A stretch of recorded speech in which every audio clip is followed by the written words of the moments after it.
Malachi, thank you. It is one of the most powerful jobs in the state, but before anyone becomes a South Carolina judge, they're judged by a group of private citizens that most people have likely never heard of. They use confidential surveys and private interviews to determine whether somebody is the right fit for a black robe. Sometimes that means even a sitting judge can be found unqualified for what critics call a secretive and subjective reason. Case number 2018. In just 1 week, this Spartanburg County judge will hear cases of domestic abuse and neglect. There'll be 5 adoptions and a half-dozen divorces, a total of 33 hearings on a pretty typical week of family court. Judge Kelly Pope Black has been hearing these kinds of cases for the last 6 years. State lawmakers elected her to the bench in 2013. And now, the same legislative commission says she's not qualified for the job.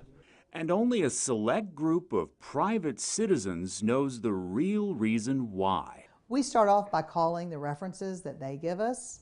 We talk to the bailiffs, we talk to the clerks of court, we talk to any person in the administrative arena who will talk to us and answer our questions.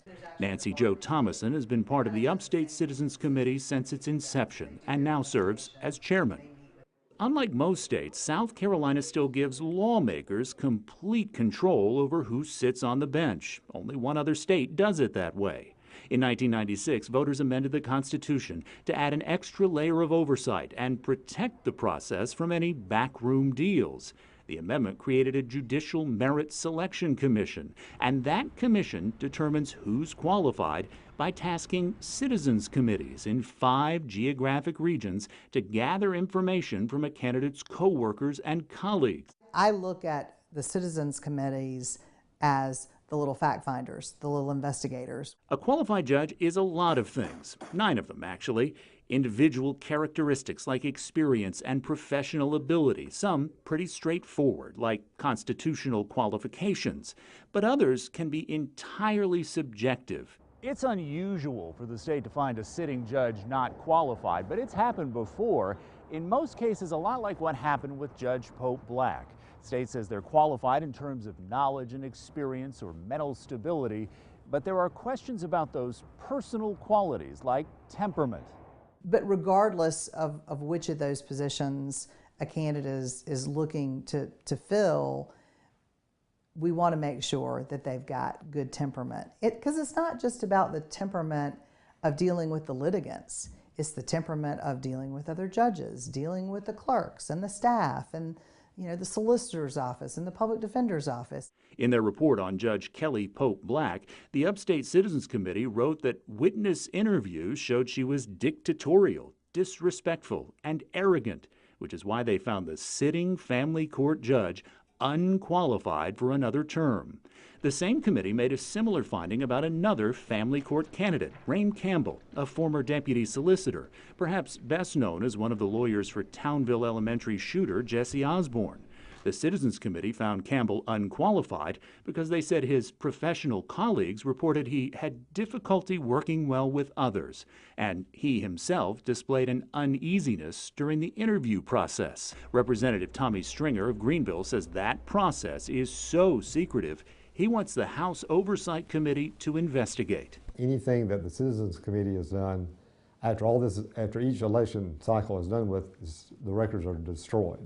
Those Citizens Committee reports would later form the basis for the state to reject the candidacy of both Campbell and Pope Black.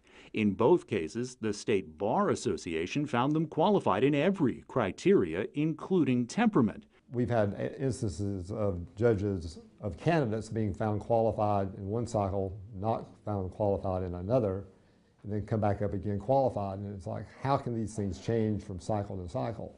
Isn't it possible that somebody is a really good, fair, knowledgeable judge, but people at the courthouse just don't like him or her?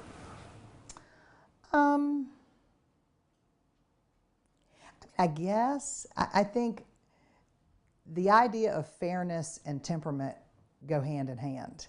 Fair or not, Judge Kelly Pope Black remains a family court judge until her term expires next month, more than 6 months after the state said she was not qualified. You would think if she's not qualified, she shouldn't be judging, she should step down now. I mean, it makes no sense.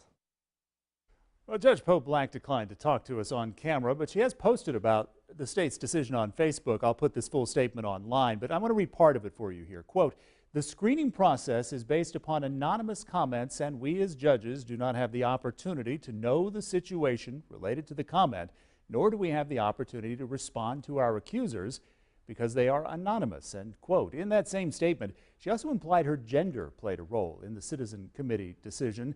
She'll remain a family court judge in Spartanburg County until the middle of next month.